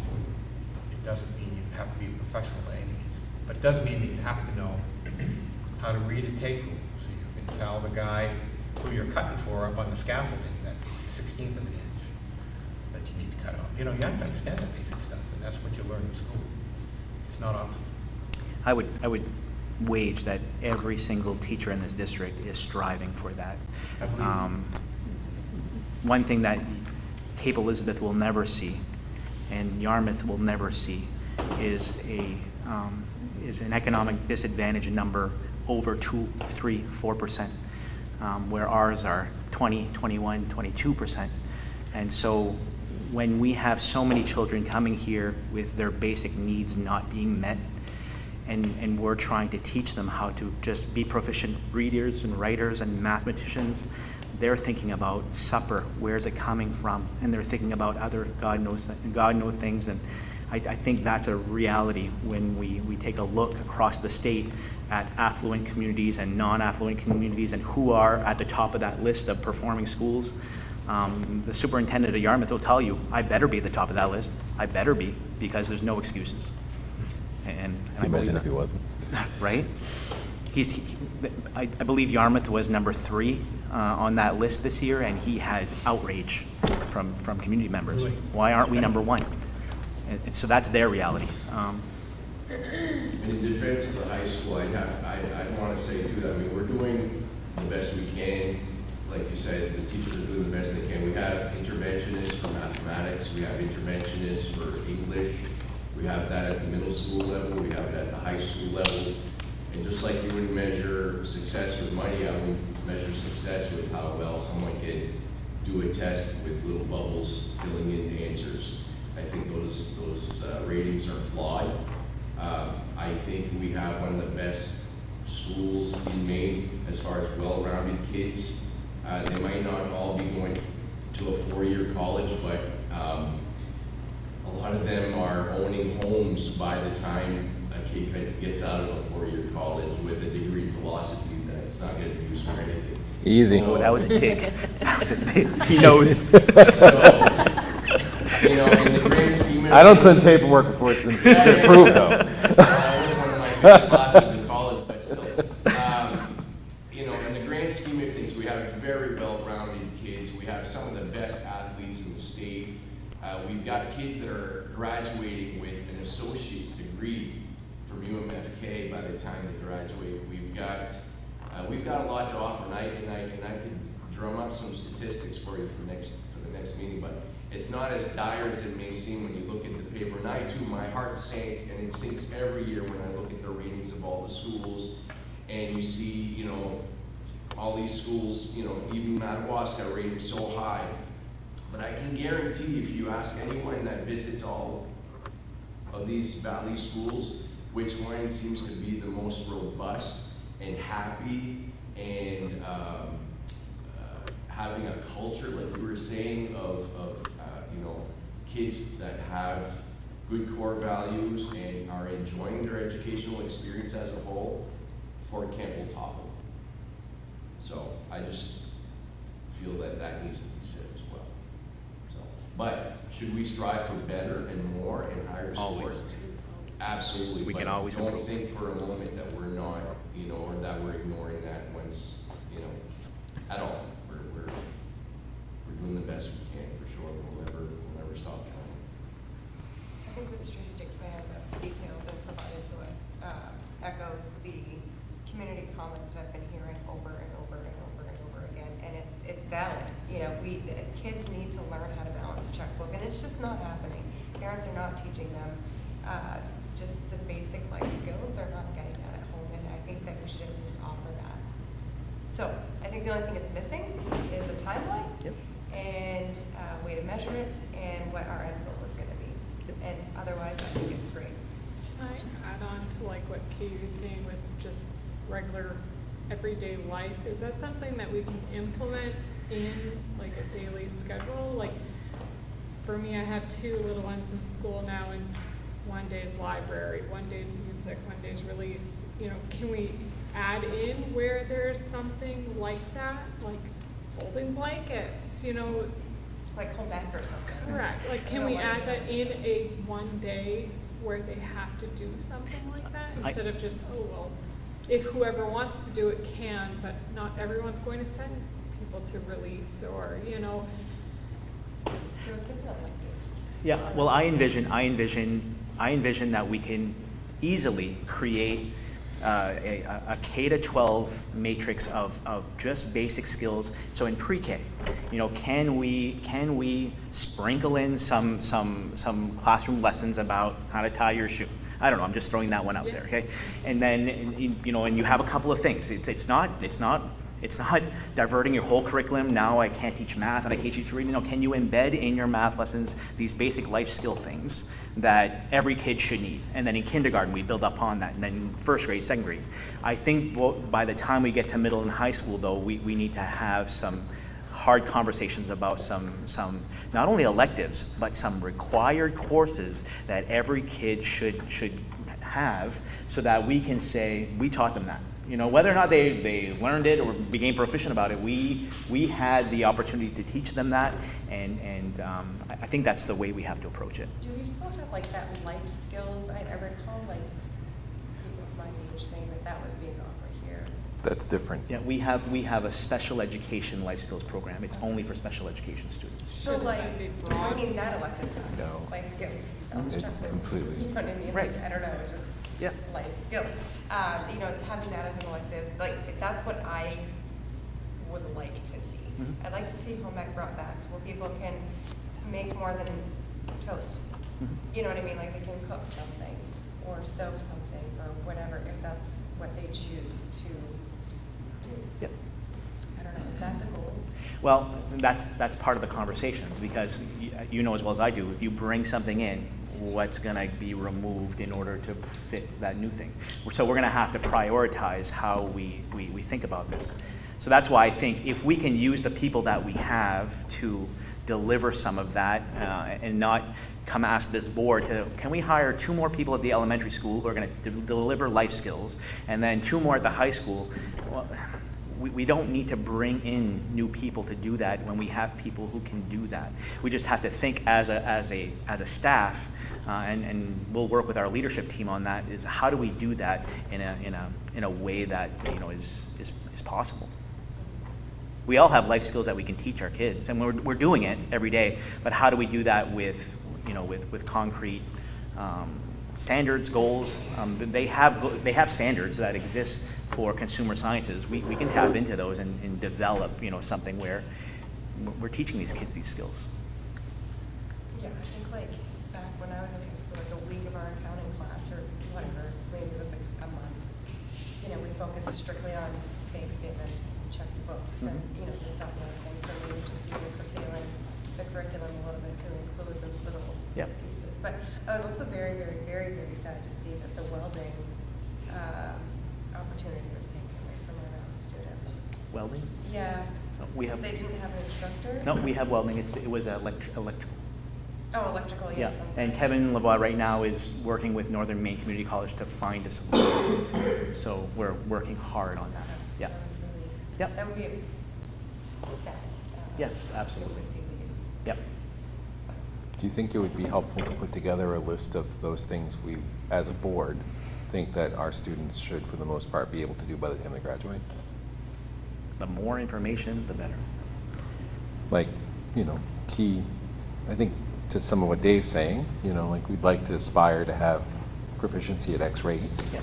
To what you're saying, we'd like to see if they can perform these basic skills within their home life for graduation. I think that's really the opportunity to see where the rubber hits the road. Mm-hmm. And we can map that, we can see how we're doing, Yes. right?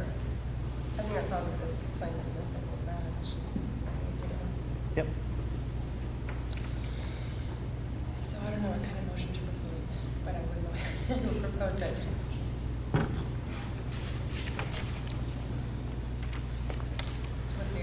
It's on the sheet. Huh? It's on the sheet. I know, but are we approving it based off of what's given to us and then we're gonna There's build a- upon it? Yeah, a strategic plan in nature is a breathing document. So, you know, it's gonna, as we dive into this, you know, it's gonna pull in pieces from different places, and you're just approving the shell of the plan. Okay. Yeah. under that, motion to approve the SAD 27, strategic plan 2028. Have- I'll second it. Any further discussion? Seeing none, all those in favor? What's the motion? To approve the strategic plan. We had a second. All those in favor? Sorry. Okay, opposed? One abstention? One abstention.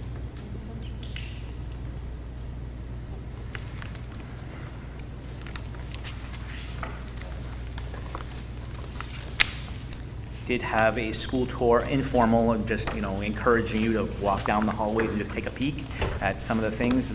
This room has been totally transformed, if you haven't noticed. Brand new floor, paint, just amazing. It'd be nice for the board to see a squeaky clean school, because it won't be like that in a few months.